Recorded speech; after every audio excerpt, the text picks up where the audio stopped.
반갑습니다. 잘 지내셨어요? 이제 마지막 시간인데 우리 13과 나는 그들과 다르다 부분을 공부해 보도록 하겠습니다. 주제가 뭐냐 하면 똑같은 고난을 당해도 의인과 악인은 반응이 다르다는 거예요. 그 고난을 당하는 자세라든가 방법 또 결과가 다 다르다.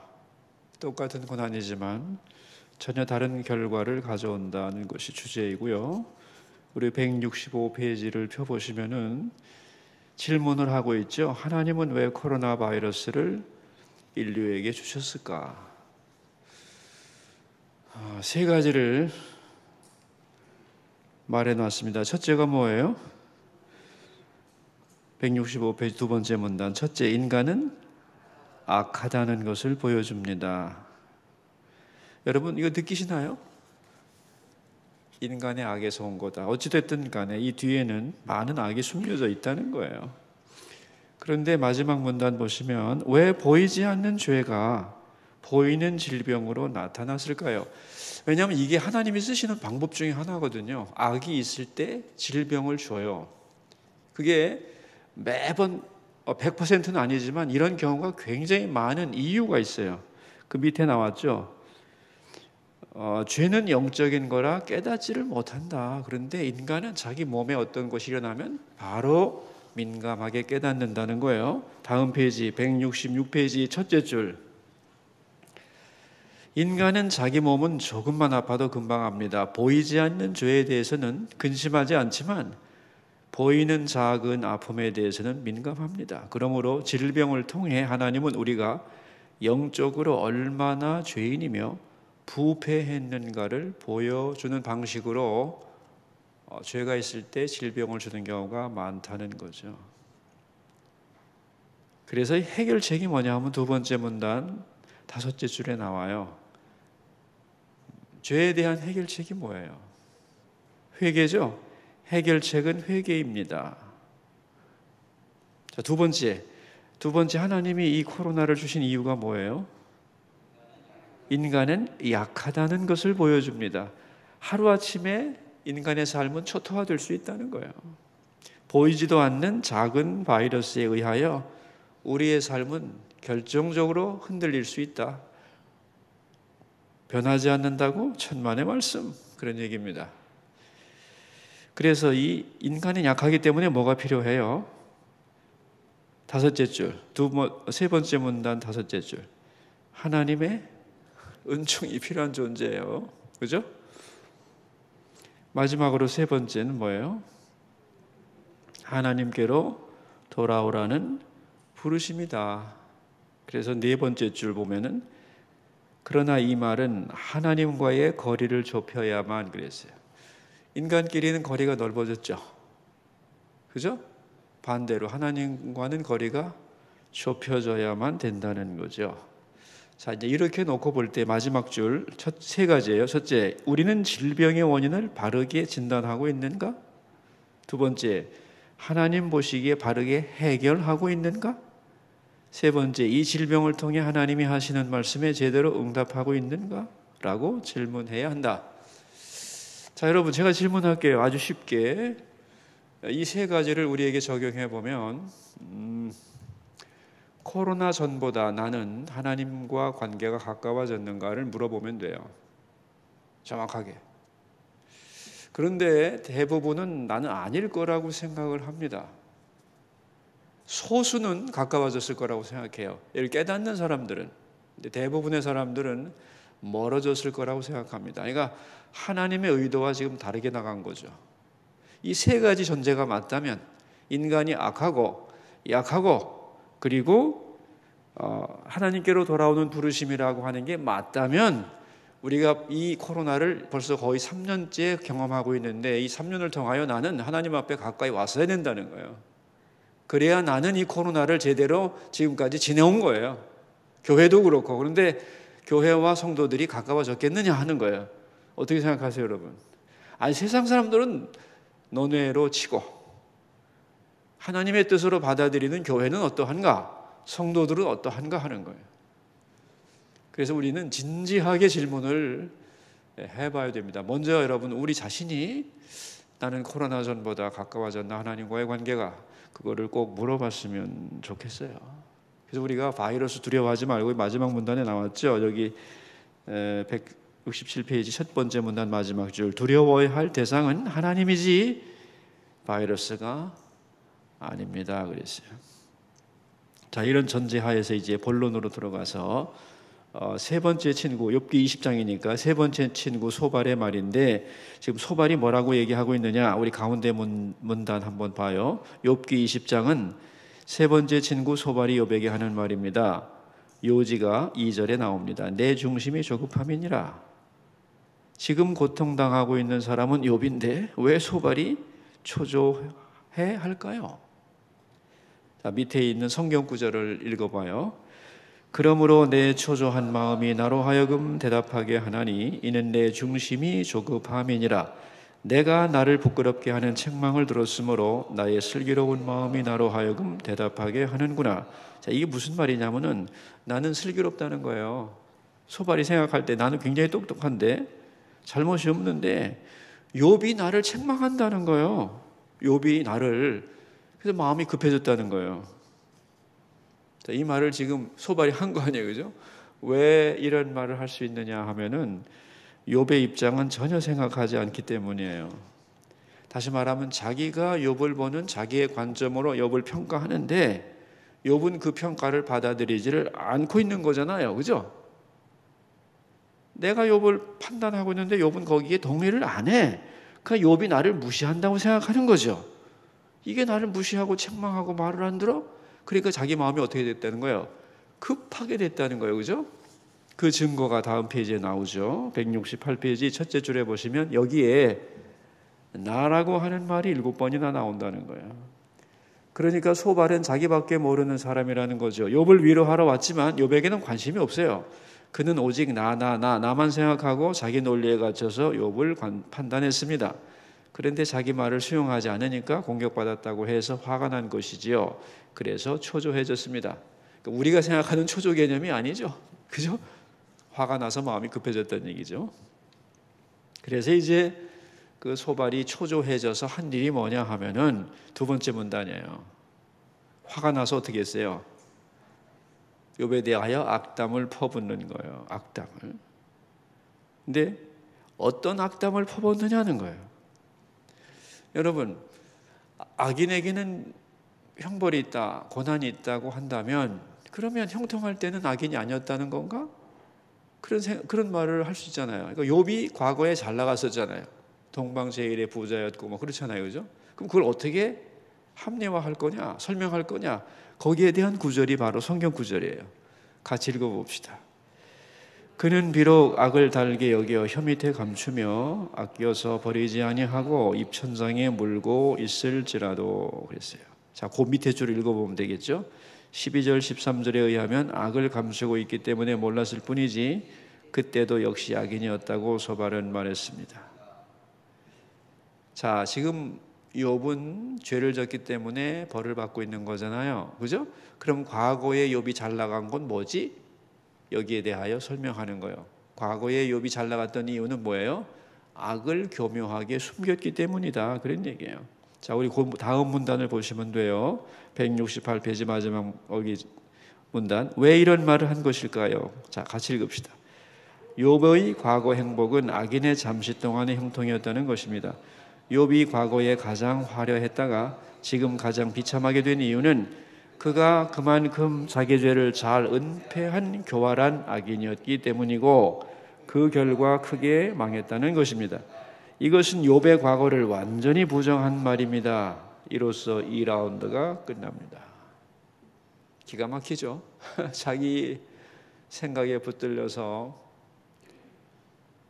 이렇게 상대방을 망가뜨릴 수도 있고 짓밟을 수도 있는 거죠. 자, 지금 친구들은 셋이고 3대 1의 태그 매치를 하고 있는데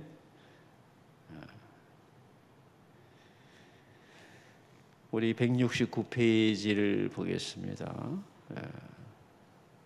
맨 윗줄에 보시면 욥은 고난 중에 있습니다. 나이도 친구들이 많습니다. 당연히 친구들이 이길 것 같은데 아닙니다. 친구들의 말은 그 자리를 뱅뱅 맴돌고 있습니다.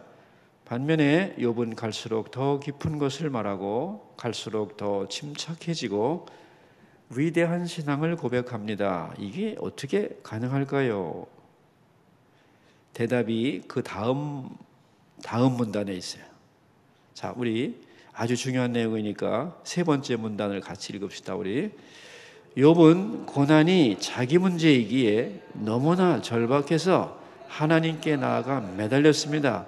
문제의 근원이 무엇인지 파고 들어갔습니다. 하나님을 찾으면서 그 영혼이 예민해졌습니다. 그러다 보니 하나님이 깨닫게 하셨습니다. 그래서 매번 말할 때마다 더 깊고 깊은 것을 끌어올릴 수 있었습니다. 그러나 친구들은 자기가 이미 알고 있는 관점에 붙들려서 욥의 말꼬투리만 잡았습니다. 그러니까 욥은 하나님을 붙들지 않으면 안 되니까, 그죠? 찾고 붙들고 하다 보니까 하나님이 그를 만나 주셨고 그는 점점 신앙 안에서 성숙해졌다는 거예요. 근데 친구들은 욥의 상황을 객관적으로 보면서 자기 고집으로 자기 판단으로 그를 계속 정죄만 하고 있는 거잖아요. 그러니까 말꼬리 붙들고 늘어지는 것에 불과했다는 거예요. 그러니까 누가 지금 하나님께 가까이 가고 있는 거예요? 욥인 거예요. 욥. 그러니까 옆에서 보는 판단이라고 하는 것은 그렇게 정확하지 않죠. 이게 객관적인 문제가 아니잖아요. 하나님과 욥의 영혼의 이 갈등을 어떻게 옆에서 자기의 식으로 판단하고 재단할 수 있느냐, 그런 얘기가 아니겠습니까? 자, 이제 욥이 이런 각도에서 친구들에게 하는 내용이 크게 세 가지가 있어요. 첫째가 뭐냐 하면은 169페이지 마지막 성경 구절 한번 읽어봐요. 너희는 내 말을 자세히 들으라. 이것이 너희의 위로가 될 것이니라. 아주 제대로 훈수를 두는데 이게 뭐냐면 너희들 나 위로하러 왔지? 그렇다면 위로하는 법을 가르쳐 줄게. 그게 뭐예요? 마지막 줄. 그것은 내 말을 잘 들어주는 거다. 맞죠, 여러분? 위로하러 갔으면 뭐 한다고요? 잘 들어주라는 거야. 근데 다음 페이지, 170페이지 둘째 줄을 보세요. 우리는 다른 사람을 위로하려고 할 때 뭔가를 자꾸 말하고 가르치려고 합니다. 그런데 아닙니다. 들어야 합니다. 네 줄을 내려가 보면 그래서 나와요. 첫째, 듣는다는 것은 그 짐을 함께 지는 겁니다. 이게 들어주기가 어려워요. 공감하며 들어주기가 어려운 거예요. 짐을 지는 거예요. 두 번째, 그래서 말하는 자에게는 위로가 됩니다. 왜 말을 하면 위로가 되냐면 상대방이 내 짐을 같이 들어주잖아. 그죠? 이해되세요? 들어주면서 끄덕거리고 공감해주고 같이 아파하니까 내 짐이 덜어진다니까. 세 번째, 그런데 놀라운 것은 잘 듣다 보면 듣는 사람도 위로를 받는 거예요. 나눠지게 되는 거죠.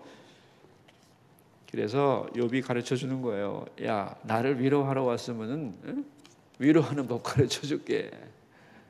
좀 들어봐. 그런 얘기죠. 두 번째, 니네가 오해하고 있는 게 있는데 170페이지 두 번째 성경 구절이죠. 성경 구절 나오죠. 밑에 읽어봅시다. 나의 원망이 사람을 향하여 하는 것이냐? 내 마음이 어찌 조급하지 아니하겠느냐? 기가 막힌 말입니다. 이게. 지금 니네가 볼 땐 내가 원망하는 것 같은데 아니야. 나는 하나님께 향하여 질문하고 있는 거야 지금. 하나님 이게 뭐냐고, 어떻게 된 거냐고. 내가 이런 상황을 만나가지고 부르짖으며 하나님 앞에 질문하고 호소하고 있는데, 야, 내가 니네한테 물은 거 아니잖아 지금. 그렇죠? 하나님께 내 마음을 토로하고 있는데 니네가 하나님도 아니면서 왜 그걸 엿듣고 그걸 가지고 니네 식으로 판단해. 니네가 하나님이야? 이런 얘기입니다.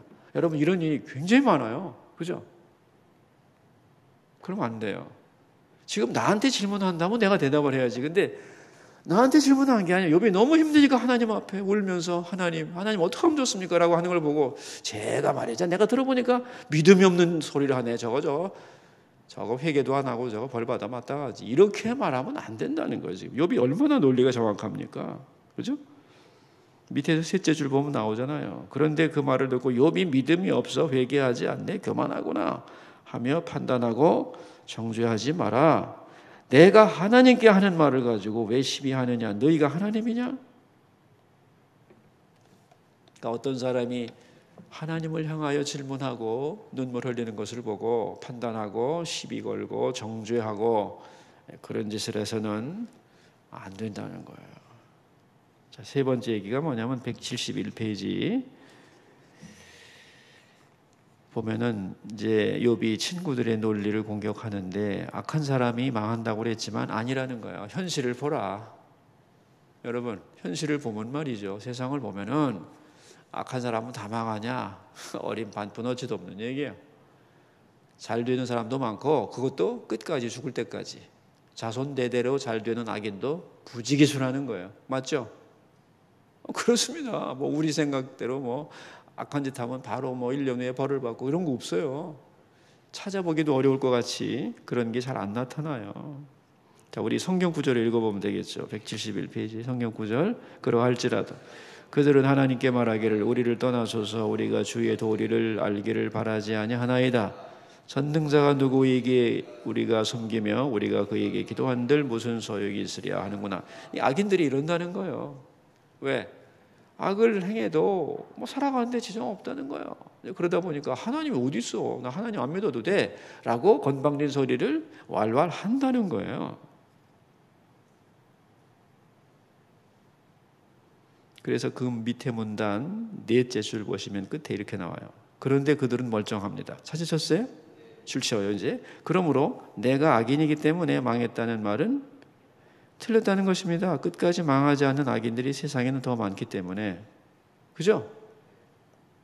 욥의 반론을 지금 펴고 있는 거예요. 그러면서 이제 두 줄 밑에 들어가면 16절은 아주 중요한 구절입니다. 두 줄 같이 읽어요. 그러나 그들의 행복이 그들의 손 안에 있지 아니하니 겉으로는 악인들이 행복해 보이지만 사실은 아니라는 것입니다. 이걸 오해하면 안 돼요. 지금 이 말을 오해하면 안 돼요. 같이 읽어요. 악인에게는 눈에 보이는 행복, 세상이 주는 행복이 없다는 말이 아닙니다. 재산도 명예도 권력도 다 가졌어요. 자녀도 잘 풀립니다. 그런데 영원한 행복이 없다는 것입니다. 이 세상의 것은 다 가졌지만 진짜 중요한 행복은 없다는 것입니다.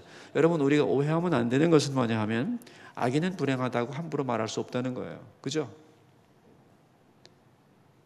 악인은 불행해 함부로 말할 수 없어요. 왜냐하면 악인 중에는 행복한 사람이 너무 많아요. 이 말은 뭐냐 하면은 악인이 세상에 행복이 왜 없어요? 얼마든지 있지. 그런데 깊은 의미에서 보자면 영원한 행복은 없다는 거예요. 그죠? 지금 욥이 하는 말이에요. 욥이. 이 말은 뭐냐 하면은 욥이 하고 싶은 말은 뭐냐 하면은 나는 악인을 부러워하지 않는다는 거예요. 악인은 망한다고 지금 계속 얘기하는 거 아니에요? 지금 친구들은. 그런데 아니, 악인도 안 망하는 사람 많아. 악인도 겉으로 볼 때 행복한 사람 많아. 근데 말이지, 나는 그런데 그런 악인 부러워하지 않아. 이 세상에서 잘 된다고 내가 부러워하는 거 아니야. 왜? 나는 알거든. 악인이 영원히 행복할 수 없다는 것을. 이해하세요, 여러분? 이 욥의 논리를. 그래서 이 욥기를 자세히 풀면 굉장히 많아요. 근데 너무 자세하게 풀면 재미가 없을 것 같고 지루할 것 같아서 넘어가는 건데, 그래서 이제 그 다음 문단을 보시면 인간은 하나님의 형상을 가지고 있습니다. 이 말은 사람이 진정으로 행복하려면 하나님을 만나고 그분과의 관계가 회복되어야 한다는 뜻입니다. 악인은 이런 행복은 없어요. 그죠? 그래서 모든 것을 가지고 있으면서도 어떻게 해요? 뭔가를 더 얻으려 하고 그러면서도 허무해야 한다는 거예요. 왜? 정말로 하나님의 형상을 닮은 인간에게 있어야 할 게 없기 때문에 악인은 겉으로 볼 때 행복 많아. 없다고 말하면 안 돼. 그거는 진짜 우리식으로만 보는 거고 악인은 동의 안 할 거다 이거예요. 행복한 거 많다. 그러나 영적으로 보자면 가장 중요한 영원한 관계 속에서 하나님과의 관계가 망가졌기 때문에 거기에 따른 결과가 있다는 거죠. 그러면서 이제 욥이 하는 말이 세 번째 문단인데 이제 같이 읽겠습니다. 그 다음에 나오는 말을 봅시다. 악인의 계획은 나에게서 멀구나. 이것이 욥이 하고 싶은 말입니다. 나의 계획과 악인의 계획은 멀다는 것입니다. 개역 한글 성경에는 악인의 계획은 나와 판이하니라. 자, 이제 이렇게 세 가지를 얘기하면서 욥은 어떻게 악인과 내가 다르냐, 악인과 내가 다른 이유 설명하는 거죠. 같이 읽읍시다. 욥은 악인들의 생각이 자신과는 전혀 다르다고 했습니다. 믿는 자는 믿지 않는 자와 무엇이 다를까요? 믿는 자는 잘 될 때 내가 잘났다고 교만하지 않습니다. 하나님의 은혜라고 겸손하게 고백합니다. 어려울 때는 하나님의 뜻이 어디 있는가 하며 기도하고 더 진실하게 더 가까이 주님께 나갑니다.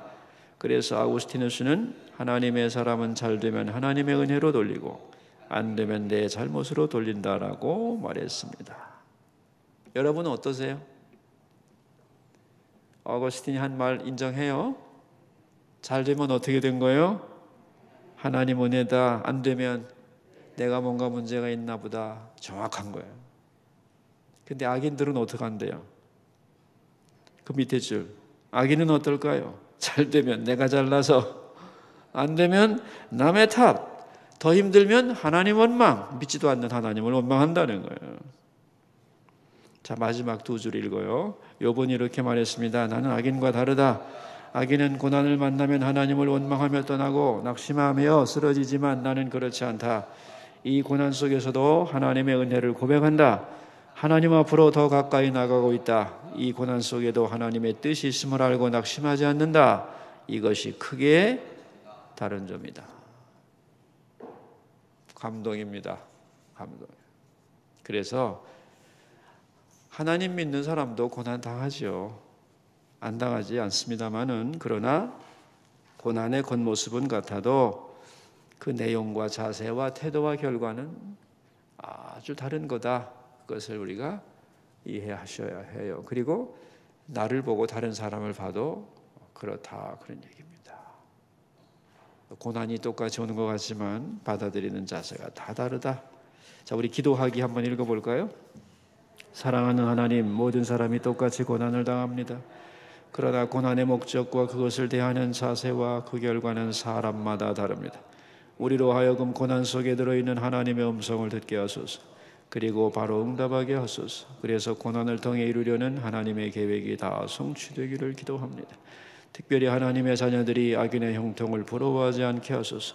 그들은 그럴지라도 나는 그들과 다르다라고 말했던 욥처럼 고난 속에서도 낙심하지 않고 더 가까이 하나님을 향해 나아가게 하소서. 아멘. 자, 우리 다음 나눔 질문. 이 나눔 질문이 좀 질문이 어렵게 조금 된 것 같죠? 근데 잘 보면 다 대답이 있죠. 자, 인류에게 고난이 있는 신학적 이유를 나누어 봅시다. 맨 앞에 서론으로 세 가지 얘기했죠? 왜 고난이 있대요? 첫째는 악해서, 두 번째는 약하다는 거, 약하다. 세 번째는 하나님께 돌아오라 하는 거예요. 그래서 고난을 잘 깨닫지, 인간의 그 영적인 죄를 모르기 때문에, 악함을 모르기 때문에 보이는 것으로 나타나서, 그죠? 깨닫게 해준다는 거예요. 그래서 질병이 그런 역할을 한다는 거예요. 그래서 누가 한 말이지? 기억이 안 나는데, 천사도 병들면, 마귀도 병들면 천사가 된다, 그런 말이 있어요. 유명한 말이에요. 아무리 악을 행하던 사람도 병들면 주춤하고 못하잖아요, 그죠? 그리고 자기를 돌아보게 되잖아요. 그래서 이 악한 죄에 대하여 질병이라고 하는 것은 사실은 굉장히 강력한 효과가 있다는 거고, 모르겠습니다. 이제 이 코비드가 지나가겠지만 지나간 후에라고 또 이런 유형이 없을 거라고 볼 수는 없을 거라고 생각해요. 있겠죠. 계속 인간은 악을 행하니까. 자, 악하다, 약하다, 하나님께로 돌아오라. 그래서 우리는 항상 그것만 생각하면 돼요. 나는 돌아왔나? 나는 돌아왔나? 근데 개인적으로는 말하기가 참 쉬운데 교회 전체로 보자면 어떨지 모르겠어요. 여러분, 한국 교회가 돌아온 것 같아요. 심각해요. 그런 면에서 기도 많이 해야 돼요. 지금 우리 교회 이렇게 보면은 내가 여러 번 얘기했는데 중요한 기도 제목을 놓치고 있어요. 기도 중보기도 때도 그렇고 지금 우리 교회가 하고 제일 지금 힘쓰고 있는 게 뭐냐면 공유교회입니다. 공유교회. 공유교회는 교회를 잃어버린 교회를 위하여 교회의 공간을 제공하는 사업 아닙니까? 그죠? 이 공유교회 사업을 대한민국에서 제일 앞장서서 하는 교회가 수서교회입니다. 여러분이 다니는 수서교회. 공유교회가 우리 교회에서 몇 개가 이루어지고 있냐면 지금 11개가 이루어지고 있어요. 구성전에서 6개 교회가 이루어지고 있죠. 그 다음에 위처치 잠실에서 4개 교회가 또 하나 들어올 건데 지금 4개 교회가 되고 있고 벌써 10개 하잖아요. 자곡에서도 지금 한 교회가 하고 있잖아요. 또 신청 들어왔고 그 다음에 또 잠실에도 하나 성도님께서 공간을 열어가지고 들어올 교회들이 컨택하고 있어요. 지금 이루어지고 있는 교회만도 11교회예요. 근데 이게 보편화돼야 돼요. 다른 교회들도 협력을 해야 되는데 안 해. 알려주지도 않아. 왜 그런지 모르겠네요. 우리도 이거 가지고 기도해야 돼요, 여러분. 공유교회 여러분 기도 안 하잖아요. 이제 중보기도 때 같이 안 하잖아요. 안 하고 또 구역 때도 이런 거 같이 해야 되거든요. 그 다음에 뭐 또 하나가 뭐냐면은 미자립교회 자립 프로젝트예요. 교회들이 연간 3천만 원 이하가 안 되면 미자립교회예요. 3천만 원 안 되는 교회들이 한 40% 가까이 될 거예요, 지금. 그럼 무지하게 많다는 거죠. 그죠? 그 교회들이 어떻게 자립해야 되느냐? 아이고, 큰 교회 좀 도와줘. 손 벌려서 언제까지 도와주겠냐는 거예요. 그거는 한계가 있는 거예요. 그죠? 그러니까 뭔가 자기들도 몸부림을 쳐야 되는 거예요. 그죠? 어떻게 생각하세요, 여러분? 그래서 3천만 원이 안 되는 부분, 지금 2,500만 원이라면 500만 원을 더 수입을 정기적으로 얻을 수 있도록 몸부림을 쳐야 된다는 거예요. 그래서 이게 대안은 확실하게는 없지만 뭔가 목사님도 고민을 하고 그 교회도 고민을 해서 앞으로가 어떻게 우리가 살아가야 될 것인가를 논의하고 함께 몸부림을 치는 수고를 하라는 거예요. 그죠? 그 수고를 할 때 필요한 미천을 교회가 대주겠다는 거 아니에요. 그런데 이 신청서를 받아보면 미안한 말인데 내가 이런 생각이 드는 거예요. 밥 비러다 죽 써먹겠다. 이런 얘기가 나오는 거예요. 계획도 없고 대책도 없고 그냥 주문 달라. 그냥 주문 뭐 해보고 싶겠다. 근데 객관적으로 봐도 될 일이 아니야 이게. 신용도 없고 해본 적도 없고. 그래서 이게 큰일 났다. 이 하나님 앞에 기도는 해야 되겠지만 뭔가 내 나름의 내 삶을 분석하면서 지금 내가 뭔가를 창출할 수 있는 게 뭐지? 지금 내가 잘 산다면 그런 걱정할 필요 없지. 근데 우리 교회는 희망이 없어. 그럼 어떻게 해야 되는가를 본인도 심각하게 고민하고 교회도 심각하게 고민을 하는 흔적이 안 보여서 걱정이라는 거야. 어떻게 생각하세요, 여러분? 시간이 가면 망해요. 시간이 가면 망한다니까. 그거를 깨닫게 해주기 위해서 지금 하고 있는 거야. 이런 것도 기도해 주셔야 돼요. 깨어나야 돼. 교회들이 깨어나야 됩니다. 목사님들도 깨어나야 되고 자기 장점 극대화, 자기의 생산성이 뭔가를 극대화시켜야 되는데 전혀 생각하지 않고 주여 도와주시겠지. 주님이 도와주시겠죠. 그래서 여기까지 살았지. 그렇지 않아서 벌써 굶어 죽었지. 그러나 이제부터라도 우리는 어떻게 해야 될 것인가를 심각하게 생각하고 기도하면서 그 길을 찾아 나가야 될 것이다. 저는 그렇게 생각하는 거예요. 앞으로 교회가 그렇게 가야 된다. 지금 우리 교단만 해도 1년에 한 200억 이상을 지원을 해주는데 10년 2천억 이상 도와줬는데도 자립한 교회가 없어요. 왜? 푼돈 받아서 모아서 썼거든. 그러면 안 된다는 거예요. 제가 볼 때는. 많이 알고 있기 때문에. 그래서 1억이 큰 돈은 아니지만 작은 교회에서는 평생 만져볼 수도 없는 돈이잖아요. 그러니까 그거를 드리겠다. 그래서 계획을 잘 세워서 꿈을 가지라. 그런 얘기입니다. 그러게 되면은 우리 교회도 하지만 우리 교회가 하는 걸 보고 어느 재단에서도 수서교회에서 떨어진 데 달라고 우리가 도와주겠다고 이런 제안이 나오는데 문제는 뭐냐면 제안을 못하는 거예요. 계획서를 못 내놓는 거예요. 그게 무지무지 안타까운 일입니다, 여러분. 어떻게 하면 좋아? 우리가 믿음으로 좋게 보려고 해도 점수 주기가 어려운데 객관적으로 컨설팅을 해보면 성립이 안 될 거라 이게. 그래서 교회들도 깨어나야 되는데 그래서 이게 수서교회가 어려운 일을 하는 겁니다 지금. 그러니까 여러분이 이걸 놓고 기도해 줘야 돼요. 그냥 막연하게 교회가 모든 교회들이 부흥되게 하시고, 그렇지, 모든 교회가 부흥돼야지만은 정말 이런 문제를 알고 있으면 참 안타까워요. 뭘 기도해야 되나 우리가 지금 그런 생각을 해요. 근데 이런 거 기도에 공유되지 않잖아요. 여러분 그저 우리 1층에 가 보면은 기도 제목 딱 나와 있잖아요. 그죠? 그다음에 우리 교회 입헌연구소에서 하는 죽음 세미나 뭐 올해 주제는 자살을 어떻게 할 거냐. 왜 자살이 지금 OECD에서 우리나라가 최고예요. 교인들도 자살 많이 합니다. 우리 교회는 아니죠. 이런 문제 학문적으로 또 에세이도 지금 뽑고 모으고 있고 그러는데, 이런 것도 교회가 해야 할 중요한 가치관의 변화들이에요. 그런 것들도 기도해 주면 좋겠어요. 뭐 하다 여기 이 얘기가 나왔지? 문제 1번? 교회에서 맞아. 우리가 코로나 전보다 더 하나님 앞에 가까이 갔는가? 교회를 위한 기도 여러분 꼭 잊지 말고 이런 거 해주기 바랍니다. 교회가 하는 사업에 대해서 그 사업의 의미를 제가 설명할 시간이 없잖아요. 주일에 예배가 4번이잖아요. 한 번만 드리면 좀 자세하게 길게 얘기하겠구만. 4번이니까 빨리 맞춰야 되다 보니까 꼭 하고 싶은 얘기도 아주 필수적인 성경 본문 얘기가 아니면 안 합니다. 그러다 보니까 일부러 제가 직접 할 기회도 많지 않고 그렇습니다. 여기 얘기가 나왔으니 말이지, 우리 반찬 사업도 그렇습니다. 교회에서 어려운 사람들에게 돈을 주는 건 간단합니다, 여러분. 그보다 더 쉬운 일은 세상에 없어요. 근데 이거는 사무적인 일이잖아요. 근데 교회는 나는 그렇게 해서는 안 된다고 생각합니다.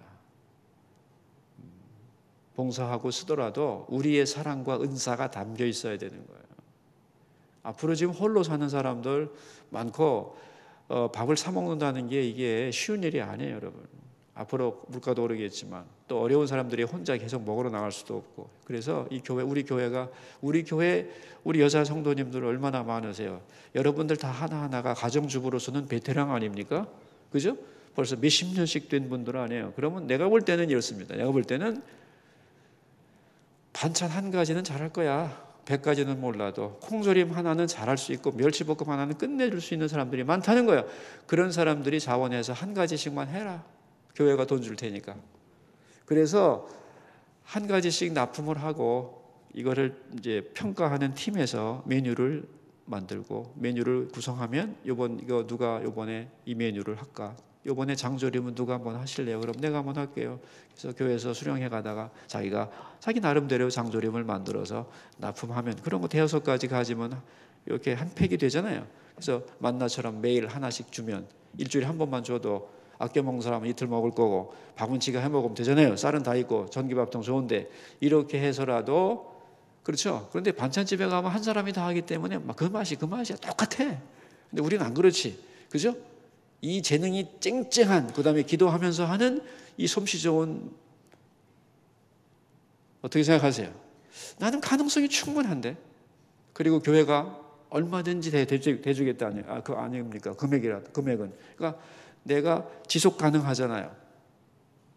쉴 수도 있고 다른 사람이 해도 되고 또 어떤 때는 내가 하고 교회가 돈은 대주고 도움을 줄 사람들은 수도 없고 몇 년씩 기다리는 사람들이 수두룩하고, 만약에 남으면 어떡하냐? 남아? 그 원가에 가져가, 교인들이. 우리 5층에서 커피 마시고 뭐 선교비라고 한 1,000원 내잖아요. 원가만 내고 가져가. 나쁠 거 있어요? 난 될 것 같은데 충분히.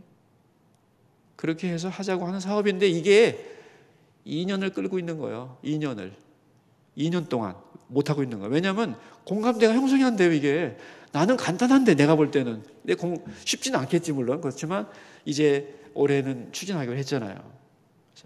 저는 잘 될 거라고 생각합니다. 여러분 생각 어떠신지? 여러분 생각 어떠세요? 내가 남자라 그래 어려움을 전혀 모르고 그냥 목사님이 진짜 뜬구름 잡는 얘기하네. 고민 나도 많이 해봤습니다. 여러분 저 구성전에서 반찬하고 이러면 힘들어요. 이거 다 개인이 해와야 돼요. 하나씩. 그리고 5층에서 이렇게 분배만 해야지. 이거 모여가지고 뭐 양념 보관하고 이러다 보면 복잡해져요. 안 돼. 수없이 생각해 본 거예요. 옛날에 또 판다고 그러니까 또 세금 문제 때문에 또 고민을 하고 그러던데, 그런 거 아닙니다. 이거 교회가 다 줄 거예요. 구제할 건데, 반찬 회사에다가 주문해서 주면 되지. 그건 아닌 것 같다. 그런 얘기입니다. 여러분도 한번 생각해 보세요. 그리고 여러분도 한번 내가 어떻게 공헌할 수 있는지. 나는 만들진 못해도 평가는 잘해. 응? 그런 사람은 운영팀에 들어가고, 나는 하나는 잘해. 나는 10가지는 못하지만 뭐 하나는 잘해. 그럼 자기가 그거 써내. 나는 요거는 그래도 때가 되면 할 수 있어. 응? 그러면 그때 여러분이 해주시면 돼요. 그럼 나는 수서교회에서는 요리사도 많은 것이고 재정원 교회에서 될 것이고 필요한 사람들은 수도 없으니까 잘 될 줄로 믿습니다. 대답이 없다. 잘 되겠죠? 그래서 여러분 힘든 사람들 자꾸 믿겨야 돼요. 난 많다고 생각해요. 강남이라고 없다고? 천만의 말씀입니다. 자, 우리 2번으로 빨리 넘어갑시다. 길어져서 미안한데 2번. 잘 될 때와 어려울 때 믿는 사람과 믿지 않는 사람의 태도는 어떻게 다른가요? 배웠죠? 믿는 사람은 어떻게 해요? 잘 되면 하나님 은혜요. 잘 되면 하나님의 은혜로 겸손해. 또한 잘못되면 내 잘못이야. 그래서 정직한 자세를 가진단 말이에요. 근데 반대로 안 믿는 사람은 잘 되면 내가 잘한 거고 안 되면 하나님 원망하고 다른 사람 원망하고. 예? 근데 여러분 보세요. 지금 욥은 고난 중에서 하나님 원망하고 있는 게 아니에요. 지금 교회로 와서 탄식하고 있는 거지. 그죠? 그리고 욥은 이 고난 속에서도 하나님의 뜻이 있고 하나님의 사랑이 있고 이 고난을 통하여 하나님이 나를 향한 계획이 이루어지고 있다고 믿고 있잖아요. 지금. 그죠? 그러니까 악인이 아니지. 욥은 충분히 자기를 변호하고 있는 거예요. 그런데 다음에 2학기 때 배우겠지만 친구들은 이 말을 그대로 알아듣지를 못합니다. 지식으로 듣는 거예요. 이렇게 정확하게 얘기했지만. 자, 3번. 고난당할 때 믿는 사람의 자세는 무엇이며 내 삶에 고난이 있다면 어떤 자세로 대처하고 싶으니 나눠봅시다. 자, 여러분 이게 이제 어디 나오는 것을 질문으로 바꾼 거냐면 169페이지 우리가 읽었던 문단이에요. 세 번째 문단 3번의 답이 그건데요. 자, 고난당할 때 믿는 사람의 자세는 무엇이냐? 뭐예요? 169페이지 내가 답이 나온 문단을 알려줬잖아요. 지금 169페이지 세 번째 문단. 욥은 고난이 자기 문제이기 때문에 너무나 절박해서 하나님께 나아가 매달렸다는 거죠. 그죠? 그러니까 고난당할 때 믿는 사람의 자세가 뭐예요? 예? 하나님께로 가까이 나가요. 내가 울어도 슬퍼도 힘들어도 내가 갈 데가 어디요? 하나님께 가야죠. 맞아요? 자, 그래서 이제 하나님께 나가서 매달려 하나님을 찾아. 그러면서 내 영혼이 예민해지는 거예요. 그리고 그렇게 될 때 하나님이 깨닫게 하시고 만나주셔요. 그렇죠? 그래서 고난의 의미도 알게 되고 성장하게 되고 하나님을 깊이 이해하는 그런 역사가 일어나는 거예요. 그래서 이제 이걸 그림으로 표현한다면 키즈를 하는 것과 똑같아요. 키즈. 알곡과 죽정이를 흔들어 대잖아요. 키즈를 하면 어떻게 돼요? 알곡은 앞으로, 죽정이는 날아가는 거죠. 그래서 고난당할 때 믿는 사람의 자세는 어떻게 한다? 하나님께로 가까이 나가서 매달린다. 하나님 어떻게 된 겁니까? 어찌해야 됩니까? 라고 하나님 앞에 나와서 울어야 된다. 그런 얘기입니다. 그렇죠? 하나님이 대답을 해주시고 견딜 힘도 주시고 위로도 해주시고, 그죠? 그러면서 영혼이 깨어나고 하나님을 만나고 새로운 사람이 되고. 근데 영원한 각도에서 보면 이게 진짜 복 아니냐 이거지. 여러분, 우리는 복 받을 때는 복 받아 좋고 힘들 때는 힘들어도 좋습니다. 그죠? 다른 쪽이 새로워질 테니까. 아멘인가요? 이것으로 마치죠. 여러분 구역 식구들하고 좋은 만남 가지시고 아까 우리 목사님이 잠깐 얘기하시던데 방학 동안에도 소통의 통로는 꼭 열어두시고 이렇게 관리를 좀 해주시기를 바라요. 한 학기 동안 고생 많으셨는데 우리 기도하고 마칩시다. 고마우신 하나님 아버지 찬양합니다. 우리 수서교회 소그룹 1학기 마칩니다. 22년도 힘들었지만 처음에는 만날 수 없는 상황이었지만 줌으로 만나다가 대면하여 만나면서 성도의 교제를 나누고 있습니다. 어느새 방학이 됐습니다. 방학 동안 각 가정마다 잘 보낼 수 있도록 건강하게 보람있게 또 가족이 하나 되어 즐거이 잘 쉬고 또 그동안에도 구역 안에 여러 가지 일들이 서로 소통되어서 두절되는 일이 없고 또 서로가 서로를 위로하고 축하할 일은 잘 감당할 수 있도록 기도 제목이 항상 오갈 수 있도록 은혜 내려주시고 한 학기 동안 맡아서 수고하신 모든 교구장님들 또 구역장 권사님들에게 위로와 새 은혜를 부어 주시옵소서. 모두 건강하게 잘 주의 은혜 가운데 보내고 또 아름다운 가을을 잘 맞이할 수 있도록 우리의 교구와 구역들을 평안케 하시옵소서. 존귀하신 예수님의 이름으로 기도드립니다. 아멘. 감사합니다. 수고 많으셨어요. 네.